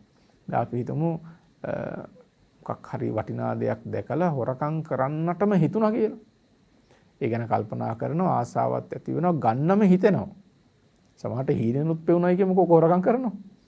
හැබැයි සීලය බිඳුනා කියලා කියන්නේ ඔහු හොරකම් කිරීමෙන් සිද්ධ වෙච්ච අකුසලයේ ඔහුට සිද්ධ වුණේ නැහැ. මේ කර්මය සිද්ධ වෙන මට්ටම් තියෙනවනේ. එතකොට යමක් මේ කයින් කරන්න තරම් වචනයෙන් කියන්න තරම් මට්ටමට මුහුකුරා ගියා කියන්නේ ඒ අකුසලයේ බලවත් වුණා කියන එක. කර්මපතයක් බවට පත් වුණා කියන එක. ඒක බලවත් වෙන එක තමයි විශේෂයෙන් සංසාරේ පසුපස්සෙන් හඹාගෙන එන්නේ. ඒ නිසා අර කයින් වචනයෙන් බිඳෙන මට්ටමට ගියාම තමයි සීලය බිඳුනායි කියලා කියන්නේ. සිතක් ඇති වූ පමණින් සීලය බිඳුනා කියලා කියන්නේ නැහැ. හැබැයි එකෙන් අදහස් වෙන්නේ ඔබ හිත අපිරිසිදුව තබාගත යුතුයි කියන එක නැහැ. ඔබ සිත අපිරිසිදු කරගන්න සීලය බිඳෙන මට්ටමටම කිට්ටු වෙනවා. කාමයේ වරදවා හැසිරෙන විදිහට පරාම්බුවන් පිළිබඳව හෝ පරපුරුෂයන් පිළිබඳව රාගාදී වශයෙන් නැවත නැවත සිහිපත් කර ඉන්න ගියොත් මොකද වෙන්නේ? කායික වශයෙන් ඒ වරද ඉක්මවා යනවා. ඔහුගේ වරද ඔහු ඉක්මවා යනවා. ඒ නිසා හිතෙන් මේවා හිතුවට ප්‍රශ්නයක් නැහැ කියලා නොසලකිලිමත් වෙන්න එපා.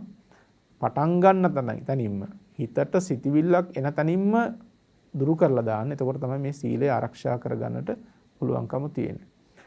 අකුසල ධර්මයන් පිළිබඳව චිත්තුප්පාදයක්වත් කරන්න එපා කියලායි බුදුරජාණන් වහන්සේ වදාරන්නේ.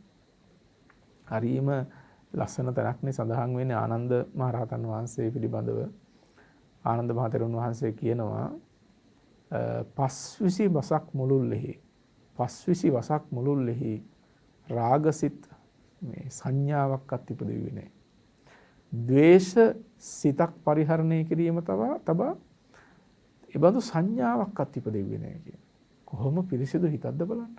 පස්විසි වසක් මුළුල්ලේ අවුරුදු 25ක්ම එකම රාග සිතක්වත් සංඥාවක්වත් ඉපදෙන්නේ නැහැ කියනකොට, ද්වේෂ සංඥාවක්වත් ඉපදෙන්නේ නැහැ කියනකොට මොන තරම් පවිත්‍ර චිත්ත සංතානයක්ද.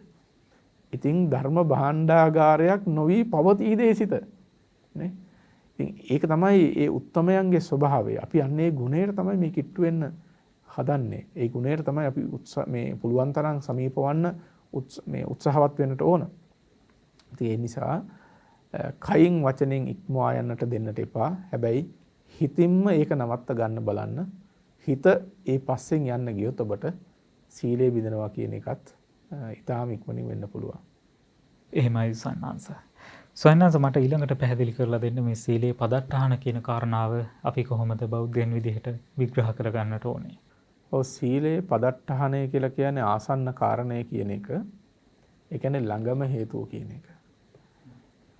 ළඟම හේතුව තමයි සීලයට තියෙන කිට්ටුම හේතුව තමයි ලැජ්ජාව සහ බය කියලා කියන්නේ. හිරි ඔතප් කියලා කියන්නේ. ඒ කියන්නේ හිරි ඔතප් තිබුණොත් තමයි සීලය ආරක්ෂා වෙන්නේ. ලැජ්ජාව බය නැති වුණයි කියලා කියන්නේ සීලය ඉවරයි. එතකොට දුස්සීල පුද්ගලයෙක් දැක්කොත් ඔබටම තේරුම් අරගන්න පුළුවන් මේ මිනිස්යාට ලැජ්ජාව සහ බය නැහැ කියන එක. යම්කිසි ගිහියෙක් හෝ වේවා පැවිද්දෙක් හෝ වේවා දුස්සීල කාය කර්මයන්ගෙන් යුක්ත නම්, දුස්සීල වචී කර්මයන්ගෙන් යුක්ත නම්, ඒ කියන්නේ මේ පුද්ගලයාට ලැජ්ජාව සහ බය කියන ධර්මේ නැහැ කියන එක. ලැජ්ජාව බය කියන එක මේක අන්තිම ශ්‍රමණ ධර්මය. ඒ කියන්නේ කාසාව කණ්ඨකයටත් තියෙන ලැජ්ජා බය කියන එක. කාසාව කණ්ඨක කියලා කියන්නේ සතර පරාජිකා රකින්න කෙනෙක්වත් සංඝාසේස නීත රකින්න කෙනෙක් නෙමෙයි. සඳහන් වෙන්නේ සාමාන්‍යයෙන් ඔහුට සිවුරක් ඇත්තෙත් නැහැ. මේ සිවුරු නූලක් හරි කහ නූලක් හරි ඔහම ඇඟේ දාගින්න කෙනෙක්නේ. දුස්සීල පාප ධර්මයන්ගෙන් යුක්ත කෙනෙක්. ඉතින් මේ කාසාව කණ්ඨක සමහරලාට මාළු අල්ලනවා. මාළු අල්ලනකොට කවුරු හරි එනවා දැක්කම එයාට තේරෙනවා මේ භික්ෂුවක් හැටියට මේක මට සුදුසු නැහැ නේද කියලා ලැජ්ජාවක් ඇති වෙනවා. ඒ නිසා අර විලීපිත්ත බිමට දාලා ඉන්නවයි කියලා කියනවා. හැබැයි ඔහු වැරදි කරාට එයා දන්නවා මේක වරදක්. ඒ වරදට ඔහුට ලැජ්ජාවක් තියෙනවා. මේකත් පින්වත්නි ගුණයක්. වරදකට ලැජ්ජාවක් තියෙන එකත් ගුණයක්. ඒ වගේම තමයි මේක වරදක්. ඒ වරද සුදුසු නෑ. ඒක බියකරු ධර්මයක් වශයෙන් බය තියෙනවා. ඉතින් මෙන්න මේ ලැජ්ජාව බය කියන දේ පාදක කරගෙන තමයි මේ සියලුම ගුණ ධර්මයන්ගේ විකාශනය තියෙන්නේ. ලැජ්ජාව බය කියන එකට කියනවා ලෝකපාලක ධර්ම කියලා. ලෝකය පාලනය වෙන්නේ මේ කියන ගුණ ධර්ම දෙකත් එක්ක. ලැජ්ජාව සහ බයත් එක්ක. ওই දෙක නැති වුණොත් එහෙම ලෝකේ සදාචාරාත්මක පැවැත්මක් නැති වෙනවා. අකුසල පැත්තටම වැටෙනවා. කුසල පැවැත්මක් ආය අපේක්ෂා කරන්න පුළුවන් කමක් නැහැ. ඒ නිසා ලැජ්ජාවත් බයත් කියන එක අපේ ජීවිත තුළ ඇති කරගන්නට ඕන ගුණාංගය. මේක එක එක තත්වයන් තියෙනවා. දැන් කාසාව කණ්ඨකට ලැජ්ජාව බය තියෙන්නේ අර කවුරු හරි දැක්කම මේක වැරදිනේ හරි නෑනේ කියලා බිලිපිත්ත පහලට දාන මට්ටමට. හැබැයි ඒක ඊට වඩා දියුණු මට්ටමක් වුණා නම් කාසාව කණ්ඨක මාළු අල්ලන්න යන්නේ. ඒක ගුණයක් හැටියට වැඩෙන්නට ඕන. මේක කොච්චර වර්ධනය කරන්නට තියනවද කියනවා නම් හිරි බල මේ ලැජ්ජාව කියන එක බලයක් බවට පත් කරගන්න පුළුවන්. ඒක මේ නිවන් ප්‍රතිපදාවෙහි අත්‍යවශ්‍යම ගුණාංගයක්. අන්න ඒ හින්දා මේ සීලයේ පදට්ඨානය ආසන්නතම කාරණාව කියන ලැජ්ජාව සහ බය කියන ධර්ම අපි තුල වගා කරගත යුතු, තවදුරටත් දියුණු කරගත යුතු උත්තරීතරම ගුණාංගයක්. මෙන්න මේ ලැජ්ජා බය කියන ධර්මය පුංචි කාලේ ඉඳන් හුරු කරන්නට ඕන. පින්වත්නි ඔබේ දරුවන්ට පුංචිම කාලේ ඉඳලා මේ පව් කරන්න ලැජ්ජාව සහ බය ඇති කරන්න. ලාමක ධර්මයන්ගෙන් වළකින්නට ලැජ්ජාව බය කියන ධර්මය වුණට හොඳට උගන්වන්නට ඕන, කියා දෙන්නට ඕන. ඔබේ ජීවිතේටත් ඒක පුළුවන් තරම් ඇති කරගන්නට බලන්න. දැන් අපි මේ කතා කරේ මල්සංක සීලේ ලක්ෂණ රස පච්චුපට්ඨාන පදට්ඨාන කියන කරුණු කාරණා කිහිපය. නැවත ඊට සංක්ෂිප්තව ඔබට සඳහන් කරනවා නම් සීලේ ලක්ෂණය කියලා කියන්නේ අපි කලින් සඳහන් කරපු අර සීලන ලක්ෂණේ සමාදාන සහ උපදාහරණ කියන ලක්ෂණය. සීලේ රසය කියලා කිව්වේ කෘත්‍ය රසය සහ සම්පatti රසය කියන එක. ඒ කියන්නේ දුස්සීල භාවය විනාශ කිරීම සහ නිර්වද්‍යතා ගුණ ඇති කිරීම. පච්චුපට්ඨානය කියලා කිව්වේ වැටහෙන ආකාරය. ඒ කියන්නේ තුන්දොර පිරිසිදුයි කියලා වැටහෙනවා. පදට්ඨාන කියලා කිව්වේ ආසන්නතම කාරණාව. සීලයට ආසන්නතම කාරණාව තමයි ලැජ්ජාව සහ බය කියලා කියන්නේ. එහෙමයි සයන්නාස. සයන්නාස ඊළඟට අපි බොහෝ දෙනෙක් සීලේ රකින්න ආනිසංස ගැනම හිතලා සයන්නාස මට මේ සීලේ ආනිසංස කොහොමද කියලා පැහැදිලි කරලා දෙන්න සයන්නාස. සීලේ ආනිසංස පිළිබඳව කතා කරනකොට ඒක ප්‍රමාණ කරන්න බැරි තරම් ආනිසංසයක් තියෙන උත්තරීතරම ගුණාංගයක්. අපි කරුණු කාරණා හැටියට කතා කරනකොට ලෞතර බුදුරජාණන් වහන්සේ වදාරන මේ සීලේ තියෙන උතුම්ම ආනිසංසයක් තමයි විපිලිසර බවක් ඇති වෙන්නේ නැතිකම. දැන් ඔබේ ජීවිත තුළ තියෙනට පුළුවන් නොයෙක් කරුණු කාරණා සම්බන්ධ විපිලිසරකම් ඇති වෙනවා. අයියෝ අපරාධෙදා මෙහෙම වැරදක් සිද්ධ වුණේ. අපරාධෙදා මෙහෙම කිව්වේ. මෙන්න මේ වගේ ජීවිතයේ පිළිබඳව පසුතැවීම් තියෙනවා. මේක මේ පසුතැවීම් නැති ජීවිතයක් හොයන්න නැතරම්. අනුන්ට නොකිව්වට මොකද තමන්ගේම සිත් සතන් තුළ පැසවන ඒ බඳු විපිලිසරකම් බොහෝ චිත්ත සංතානයන් තුළ පවතිනවා. සිල්වන්තකමේ තියෙන ආනිසංශයක් තමයි විපිලිසරයක් ඇති වෙන්නේ. මොකද ඔහු කල්පනාවෙන් ජීවත් වෙන්නේ. එතකොට ඔහු කතා කරන වචන ගැන හොඳ කල්පනාවක් තියෙනවා. කවදාකවත් අනුන්ගේ සිත් තලා පෙළන වැරදි වචන ඔහු කතා කරන්නේ. බොරු කේලම් හිස් වචන පරුස වචන වගේ දේවල් ඔහුගෙන් කියවෙන්නේ. එතකොට කරුණාවෙන් මෛත්‍රියෙන් දයාවෙන් යුක්ත වචන තමයි ඔහුගෙන් භාවිත වෙන්නේ. මොකද ඔහුට හොඳ සිහියක් තියෙනවා. මතක තබා ගන්න සිල්වතා තුළ තියෙන වැදගත්ම ලක්ෂණයක් තමයි සිල්වතාට සිහිය තියෙනවා. සිහිය තියෙන හින්දා තමයි ඔහුට සිල් රකින්න පුළුවන්කම තියෙන්නේ. ඔබට සිල් රකින්න බැරි වෙලා තියෙනෙත් ඔබට සිහිය නැතිකම හින්දාමයි. සමහරලාට බොරු 100ක් විතර කිව්වට පස්සේ තමයි මතක් වෙන්නේ බොරුවක් කිව්ව නේද කියලා. ඇයි මේ සිහිය නැහැ. ඒ නිසා සිල්වත් උත්තමයෙකුට සිල්වන්ත ජීවිතයක කවදාකවත් විපිලිසරය කියන එක පසුතැවීම කියන එක ඇති වෙන්නේ නැහැ. ඔහු කයත් සංවරයි. ඔහු කයින් කවදාවත් වැරදි කරලා නැහැ. හොරකම් කරලා නැහැ. කාමයේ වරද වැහැසිරලා නැහැ. ඔහු කුමක් නිසා කයින් විපිලිසර වෙන්නද කය පිළිබඳව. ඒ නිසා ඔහුට ඒ උතුම් ආනිසංසය මේ ජීවිතයේදීම ලබන්න පුළුවන් දෙයක්. මේක මේ පරලෝකෙ නෙමෙයි මේ ජීවිතේම ලබා ගන්න පුළුවන් දෙයක්. ඊළඟට ගත්තම මහත් භෝගස්කන්ධයක් ලැබීම. සිල්වන්තයාට බොහෝ භෝග සම්පත් ලබන්නට පුළුවන්. දැන් අපේ මේ සමහර බෞද්ධයෝ උනත් කතා කරන දෙයක් තමයි මේ ධර්මය පිළිබඳ අවබෝධයක් නැතිකම නිසා මේ ගුණධම් එක්ක ජීවත් වෙන්න ගියාම නම් දියුණු වෙන්න හම්බෙන්නේ නැහැ කියලා කියනවනේ. මේ සමහරු හිතන් ඉන්නේ මේ අනුන් කපාගෙන කොටාගෙන පව්කාරකම් කරන් ගියාම තමයි දියුණු වෙන්න පුළුවන් කියලා. එහෙම දියුණු වෙන අයත් ඉන්නවා මානසිකව කිසිම සතුටක් නැතුව කෑදරකමින් අර සල්ලි දිහා බල ඉතා පහත් සතුටක් ලබන අය ඉන්නවා. හැබැයි මේ සිල්වන්තයා ලබන භෝග සම්පත්තිය ඔහුගේ ධාර්මික ජීවිත පැවැත්මත් එක්ක ඔහු ලබා ගන්න භෝග සම්පත්තිය එහෙම පහත් සතුටක් ඇති කරන එකක් නෙමෙයි. ඊළඟට ඔබේ ජීවිත තුලින් ප්‍රායෝගිකව බලන්න මේ සමාජය තුලින් දකින්න සිල්වන්තයෙකුට කොච්චර භෝග සම්පත් උපදව ගන්න පුළුවන්ද කියලා. වැඩි නෙමෙයි දුම් වැටි වෙනුවෙන් අපේ මිනිස්සු කීයක් වියදම් කරනවද? මත්පැන් වෙනුවෙන් හරිහම්බ කරගන්න ධනෙන් කීයක් වියදම් කරනවද? සමහර මිනිස්සු තමන් මේ එදා වේල හරිහම්බ කරන් ජීවත් වෙන්නේ. gedara ගෙනියන මුදලට වඩා වැඩි කොටසක් මත්පැන් වෙනුවෙන් විනාශ කරගන්න. තමන්ගේම ලෙයින් ජාතක වෙච්ච දරුවන්ට බිස්කට් පැකට් එකක් කන්න දෙයක් කිරි පැකට් එකක් ගෙනියන්න නැතුව අර මත්ද්‍රව්‍ය පාවිච්චි කරලා ඒ බඳුම පහත් ගතිය ඇති මිනිස්සුන්ට අරගෙනත් දීලා යාළුවන්ට සංග්‍රහ කරලා යන උදවිය ඉන්නවා. ඉතින් මේ වගේ මානසික මට්ටමින් පහළට වැටෙනවා ඒ උදවිය ඉතාමත්ම දුර්වල ජීවිතයක් ගෙවනවා. හැබැයි සිල්වන්ත නම් බලන්න ඔහු අර මත්පැන් වෙනුවෙන් වියදම් කරන ධනය ටික එකතු කරගත්තා. ඒ පුද්ගලයාට කොච්චර දියුණු වෙන්න පුළුවන්ද කියලා බලන්න. දවසකට දුම් වැටියක් වෙනුවෙන් වියදම් කරන මුදල එකතු කරත් ඒ මිනිස්යාට හරි කලමනාකරණයකින් ජීවත් වුණොත් කොච්චර තමන්ගේ මේ ජීවිත වශයෙන්ම දියුණුවකට යන්න පුළුවන්ද? මත්පැන් වෙනුවෙන් වියදම් කරන ධනය ඔබ ඒ සඳහා වියදම් කරන්න නැතුව එකතු කරොත් කොච්චර ඔබට දියුණු වෙන්නට පුළුවන්ද? එහෙම සිල්වන්ත ජීවිතයක් ගෙවන කෙනෙකුට අනාගතයේ පිළිබඳව හොඳින් සැලසුම් කරණය කරන්න පුළුවන්. කොහොමද මං ඉදිරි දේවල් කරන්නට ඕන? මේ ඉදිරි ලබාගත් භෝග සම්පත් කොයි ආකාරයකින්ද පරිහරණය කරන්නට ඕන? මෙන්න මේ නුවණ දුස්සීලයකට වඩා සිල්වන්තයෙකුට හොඳින් ඇති කරගන්න පුළුවන් දෙයක්. ඒ නිසා සිල්වන්තකම කියලා කියන්නේ භෝග සම්පත් නැති කර ගැනීමක් නෙමෙයි, ලද භෝග සම්පත් සුරක්ෂා කර ගැනීමක් සහ මතු භෝග සම්පත් ලබා ගන්නට පුළුවන් වන ධර්මයක්. කවදාකවත් කියන්නට එපා සිල්වන්තයන්ට දියුණු වෙන්නට බෑ කියලා. සිල්වන්තකමින් තමයි හොඳටම දියුණු වන්නට පුළුවන්කම තියෙන්නේ. ඊළඟ දේ තමයි සිල්වන්තයා පිළිබඳව යහපත් කීර්තිරාවයක් සමාජය තුළ මතුවෙනවා. මේක නම් පින්වතුනි සල්ලි වලට ගන්න පුළුවන් එකක් නෙමෙයි.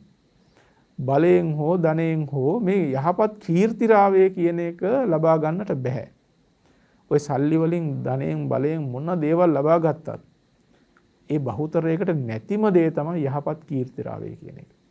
හැබැයි සිල්වන්තයෙක් ඊතා දුගියෙක් වුණත් ඔහු පිළිබඳව යහපත් කීර්තිරාවයක් ඇති වෙනවා. මිනිස්සු ඒ අය පිළිබඳව කතා කරනවා. අනේ විශ්වාස කරන්න පුළුවන් මිනිස්සෙක් කියලා. ඒ යහපත් කීර්තිරාවය ඊටමත් වැදගත් දෙයක් මනුස්ස ජීවිතයකටත්. ඒක සීලේ ආනිසංශය. ඊළඟ එක තමයි පිරිස් කරා විසරදව පැමිණෙන්නට පුළුවන්. සිල්වන්තයාට බයක් නැහැ. අතෙන්ට යන්න බයයි, මෙතෙන්ට යන්න බයයි, අර කහුවෙයිද දන්නේ නැහැ, මේ කහුවෙයිද දන්නේ නැහැ, එදා කියපේ කහුවෙලක් දන්නේ නැහැ. එහෙම කතාවක් සිල්වන්තයාට නැහැ. ඕනෑම තැනකට විසරදව, නිසකව ගමන් කිරීමේ හැකියාව තියෙනවා සිල් රකින්න කෙනෙකුට. ඊළඟට අසම්මූಢව කාලක්‍රියා කරනවා. සිල්වන්තයෙක් කවදාකවත් මේ සිහිමුලා වෙලා කලුරිය කරන්නේ නැහැ. දොරවල් ජනෙල් වහන්න ගින්දර එනවා කියලා කෑ ගහන්න ඕන වෙන්නේ නැහැ සිල්වතෙක් කලුරිය කරනකොට. මේ ධම්මික උපාසකතුමායි කතාව බලනකොට නේද? දිව්‍ය රත ඇවිල්ලා නවත්තගෙන ඉන්නවා ඔහුව දිවලෝකට කැඳවාගෙන යන්නට මරණසන්න මොහොතදී. ඒ නිසා සිල්වතා මරණයේදීත් සිහිනුවණින්ම සතුටින්ම මිය පරලොව යනවා මිසක් සිහි මුලාවෙන් කලුරිය කරන්නේ නැහැ. ඊළඟ කාරණාව තමයි සිල්වන්තයා මරණින් මත්තේ දුගතිය කියන්නේ නැහැ, සුගතිගාමී වෙනවා. සීලේ තියෙන අනිත් වැදගත්ම කාරණාව තමයි අර මුලින් සඳහන් කළ විදිහට සමාධිය දියුණු කරගෙන ප්‍රඥාව ඇති කරගෙන ලෞතුරු නිර්වාණ ධර්මය සාක්ෂාත් කරගන්නට ලැබෙනවා. ඒ නිසා මෙලවත් හිත පිණිස පවතින පරලොවත් හිත යහපත ගෙන දෙන ලෞතර නිර්වාණ ධර්මයක් සාක්ෂාත් කරගන්නට අත්‍යන්තයෙන්ම උපකාරවත් වන ධර්මයක් තමයි මේ උතුම් සීලය කියලා කියන්නේ. එහෙමයි සයනාස. සයනාස අපිට ලැබී තිබෙන කාලය කෙමෙන් ඉවිගෙන යනවා. අද ඔබටත් මටත් මෙලෙස ධර්මය ශ්‍රවණය කරන්නට ඉඩහසර සලසා දෙමින් මෙම ධර්ම සාකච්ඡාව සඳහා දායකත්වය ලබා දෙන පින්වත් පිරිසක් සිටිනවා. ස්වාමීන් වහන්සේ අප මේ සාකච්ඡාව සඳහා දායකත්වය ලබා දෙන පින්වත් පිරිසට පුණ්‍ය අනුමෝදනා කරන්නට මම වහන්සේට ආරාධනා කරනවා සයනාස.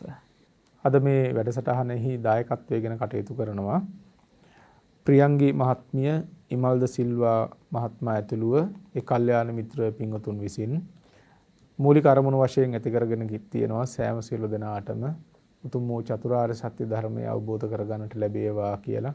ඒක ඊ타ත්ම වටිනා උතුම්ම ප්‍රාර්ථනාවක්. ඒ වගේම බලාපොරොත්තු වෙන පුණ්‍ය අනුමෝදනා කිරීමට ප්‍රියංගී මහත්මිය සහ ඉමල්ද සිල්වා මහත්මයා ඇතුළු ඒ කලන මිතුරු මිත්‍රියන්ගේ මිය පරලෝකීය දෙමාපියන් ඇතුළු සියලු ඥාති හිතයිශීනට පුණ්‍ය අනුමෝදනා කිරීමට ඒ වගේම සුජීවත්ව වාසය කරන දෙමාපියන් සහ පවුල්වල සෑම සියලු දෙනාටත් සියලු ඥාති හිතවතුන්ටත් තුනුරුවන්ගේ ආශිර්වාදයේ ප්‍රාර්ථනා කිරීමටත් මහා සංඝරත්නයට උතුම් වූ නිර්වාණ ධර්මයේ සාක්ෂාත් කරගන්න ලැබේවා කියන සිත ශාන්තිය ප්‍රාර්ථනා කරන්නටත් යනු කල්පනා කරගන්න මේ රැස් කරගත්තා වූ අති උදාරතර කුසලානිසංස ධර්මයන් ලෝසසුන් ආරක්ෂා කරන ඔබ ආරක්ෂා කරන දෙවියෝ ප්‍රථමයෙන්ම අනුමෝදන් වෙත්වා. ඒ වගේම පුණ්‍ය අනුමෝදනා කිරීමට බලාපොරොත්තු වන ඔබ සියලු දෙනා නමින් මිය පරලොව ගිය මෙලොව පරලොවගත වර්ග පරම්පරානුයාත සියලුම ඥාති හිතයිශීනුත් පින් කැමති හැම සත්වගත් මේ පින් සතුටින් සාදුනාදයෙන් අනුමෝදන් වෙත්වා. දුකින් මිදී සුවපත් වී ලෞතර නිවනින් සැනසීම ලබත්වා. ඒ වගේම ආශිර්වාද කිරීමට බලාපොරොත්තු වෙන සුජීවත්ව වාසය කරන මව්පිය ගුරුවරයන් ඇදෑ බඳු මිත්‍රාදී සියලු දෙනාටත් සදේවක ලෝකයාටත් රත්නත්‍රේ අනන්ත ගුණානුභාව බලයෙන් දෙව් රැකවරණින් පින්බෙලෙන් නිදුක් නිරෝගී සුවපත් භාවය චිර ජීවනයේ සැලසේවා. යහපත් ප්‍රාර්ථනා ඉෂ්ට සිද්ධ වේවා. දෙලවත් යහපත් වේවා. ලෞතර නිවනින් සැනසෙන්නට මේ පින් හේතු වාසනා පාරමී වේවා. සියලු දෙනාටම තෙරුවන් සරණයි. බොහොම පින් සයනාස. විසුද්ධි මාර්ගයේ ඇසුරෙන් සති ටීවී ඔස්සේ ඔබට ශ්‍රවණය කරන්නට ලැබෙන මේ උතුම් සාකච්ඡාව පවත්වන්නට අද දිනේදීත් වැඩම කරන්නට යෙදුණු ලබුණෝරුව කන්ද ආරණ්‍ය සේනාසනයේ ගරු අනුශාසක ශාස්ත්‍රපති රාජකීය පඬිත නම කියනට අවසරයි ස්වාමින්වහන්ස පූජනීය මාන්කඩවල නන්දරතන පින්වත් ස්වාමින්වහන්සේට නිදුක් නිරෝගී චිරජීවනයත් උන්වහන්සේ ප්‍රාර්ථනීය බෝධියකින් ඒ උතුම් චතුරාර්ය සත්‍ය ධර්මය අවබෝධය පිණිසත් අප විසින් රැස් කරගන්නට යෙදුණු සියලු කුසල් ඔබ වහන්සේට සාදු සිතින් අනුමෝදන් කරනවා ස්වාමින්වහන්ස. එසේනම් අප මෙලෙසින් අද සාකච්ඡාව නිමා කරන්නට සූදානම් වෙනවා. මේ සාකච්ඡාව සඳහා දායකත්වය ලබා දුන් පින්වත් පිරිසටත් සාකච්ඡාව ශ්‍රවණය කළ ඔබ සියලු දෙනාටත් මේ උතුම් කුසලය ගෞතම බුදු සසුනේදීම නිවි සැනසෙන්නට හේතු පාරමිතාවක් වේවා යනුවෙන් අප ප්‍රාර්ථනා කරනවා. අප ඊළඟට මැදින් පුර අටවක පොහෝ දිනේදී විසුද්ධි මාර්ගය ඇසුරෙන් සිදු කරන මේ සාකච්ඡාව ඔබට අසන්නට බලන්නට ඉඩහසර සලසා දෙන්නට සූදානම්. ඒ පොරොන්දුවත් සමගින් අප මෙලෙසින් මේ සාකච්ඡාව නිමාවටපත් කරනවා. ඔබ සියලු දෙනාට තෙරුවන් සරණයි.